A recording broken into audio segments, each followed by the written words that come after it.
ग्वालियर पहुंचे केंद्रीय मंत्री ज्योतिरादित्य सिंधिया ने कहा है कि उनके लिए देश, प्रदेश और क्षेत्र का विकास सबसे पहला है। वे व्यक्तिगत ना तो किसी से दोस्ती रखते हैं, ना ही किसी से दुश्मनी।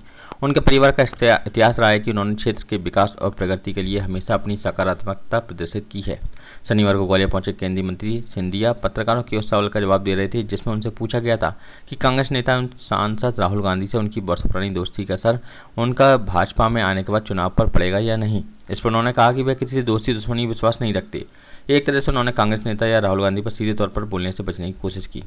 इसका असर देखने को मिलेगा। देखिए, मेरी ना किसी से दोस्ती और ना किसी से दुश्मनी।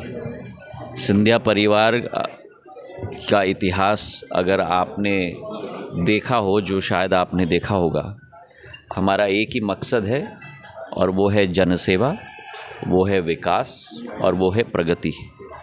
सकारात्मक रूप में प्रधानमंत्री जी के नेतृत्व में एक एक क्षेत्र में विकास और प्रगति आए।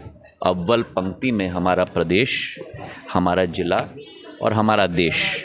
ग्वालियर चंबल संभाग में बीते रोज हुई ओलावृष्टि पर उन्होंने चिंता जाहिर की। उन्होंने कहा कि वे ओलावृष्टि के कारण फसलों को हुए नुकसान का खुद मूल्यांकन करेंगे। उन्होंने कहा कि अशोकनगर जिले के मुगावली क्षेत्र के 13 गांवों में नुकसान हुआ है। इसके लिए उन्होंने अशोकनगर के कलेक्टर और मंत्री विजेंद्र यादव को किसानों के नुकसान का आकलन करने के लिए शनिवार को सुबह ही भेजा है। केंद्रीय मंत्री सिंधिया ने कहा कि यह प्रकृति का प्रकोप है। ऐसे समय में हम अपने अन्नदाताओं के साथ खड़े हैं। आसपास के क्षेत्रों में बहुत ओलावृष्टि से नुकसान समूचे क्षेत्र में, संभाग में कई जगहों हुआ है। अशोकनगर ज़िले में खास करके मुंगावली क्षेत्र के 13 गांव में ओला प्रभावित हमारे फसल पर काफ़ी नुकसान हुआ है। मैंने जनप्रतिनिधि और कलेक्टर को निर्देश दिए हैं कि दौरा एक एक गांव में जाके करें। अभी सुबह मेरी दोनों से बात हुई। ब्रिजेंद्र यादव जी महामंत्री और कलेक्टर साहब दोनों दौरे पर निकल चुके हैं। हमारे ग्वालियर ज़िले में भी कई जगह ओला गिरा है। घाटी गांव क्षेत्र में मैं स्वयं आज जा रहा हूं। किसान अन्नदाता इस देश की शान और सम्मान है। उनके संकट के घड़ी में सदैव सिंधिया परिवार का मुखिया और मुख्यमंत्री शिवराज सिंह चौहान जी सदैव उनके साथ खड़े हैं। प्रधानमंत्री जी का भी पूर्ण विश्वास और आश्वासन हमारे किसानों के प्रति सदैव रहा है। तो स्वयं जाकर वहाँ मैं मूल्यांकन करूँगा और सब किसानों से मैं मुलाकात में करूँगा। प्रकृति का प्रकोप है, पर इसमें हम लोग सभी अन्नदाताओं के साथ खड़े हैं। एक सवाल के जवाब में हवाई सेवाओं के विस्तार को लेकर उन्होंने कहा कि अभी इंदौर से दुबई के लिए अंतर्राष्ट्रीय उड़ान शुरू की गई है, लेकिन उनकी कई एयरलाइन से बात चल रही है। आने वाले दिनों में उनकी कोशिश होगी कि अंतर्राष्ट्रीय कनेक्शन को हम और ज़्यादा बढ़ाएंगे। इंदौर से शारजाह का कनेक्शन भी करने की कोशिश की जा रही है। हमारे प्रदेश में आने वाले दिनों में मेरी कोशिश है कि आवागमन की स्थिति में बढ़ोतरी ज़रूर हो। इंदौर के लिए मैंने कहा था कि अभी दुबई की कनेक्शन है। अंतर्राष्ट्रीय कनेक्शन मध्य प्रदेश से केवल इंदौर से दुबई के लिए है। आने वाले दिनों में मेरी पूरी कोशिश होगी कि इस अंतर्राष्ट्रीय कनेक्शन को हम लोग बढ़ाएं। कई एयरलाइन से मेरी चर्चा भी हो रही है और हमारी कोशिश है कि इंदौर शारजाह का कनेक्शन भी, क्योंकि शारजाह जाने में बहुत रुचि है हमारे प्रदेश के वासियों की, तो इंदौर शारजाह का भी कनेक्शन हम लोग आने वाले दिनों में हम लोग शुरू करेंगे।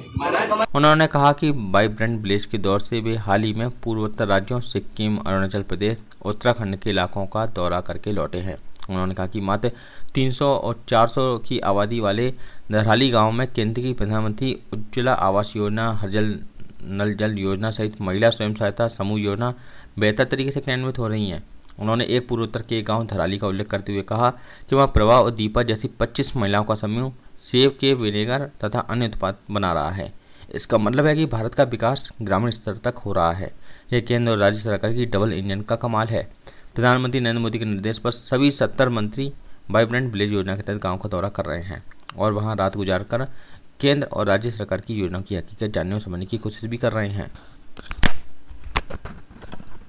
अभी मैं वाइब्रेंट विलेज के दौरे से वापस आया हूँ।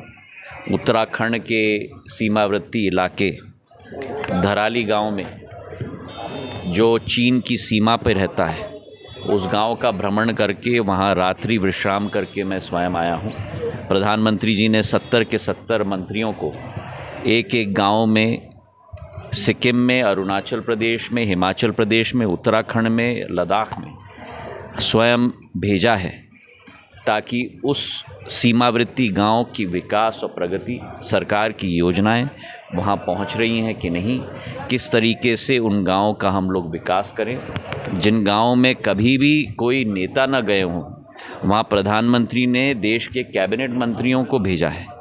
और मुझे इस बात की बड़ी खुशी है कि प्रधानमंत्री और भारतीय जनता पार्टी की डबल इंजन की सरकार की योजनाएं एक एक आखिरी गांव में 350-400 वाले आबादी की सीमावर्ती गांव धराली में भी उज्ज्वला योजना पहुंच चुकी है, प्रधानमंत्री आवास योजना पहुंच चुकी है, हर घर नल योजना पहुंच चुकी है, सड़कों की योजना पहुंच चुकी है, हमारी महिलाओं की स्वयं सहायता समूह बन चुकी है। और ज़बरदस्त, खास करके प्रभा जी और दीपा जी मिलकर जो 25 महिलाओं की वहाँ समूह है, सेव का भाग लेकर वहाँ जैम बन रहा है, एप्पल साइडर विनेगर बन रहा है, ब्रांडिंग हो रही है। इसका मतलब है कि भारत का उदय हो रहा है। भारत का उदय जो प्रधानमंत्री जी कहते हैं कि केवल बड़े बड़े शहरों से नहीं, लेकिन जब एक एक व्यक्ति, इस देश का एक एक नागरिक मिलकर भारत की विकास और प्रगति में योगदान दे पाए, तभी भारत का असली उदय हो पाएगा। और इस सीमावर्ती गाँवों में जो 300-350 की आबादी, वहाँ भी हर व्यक्ति उस लक्ष्य की पूर्ति करने के लिए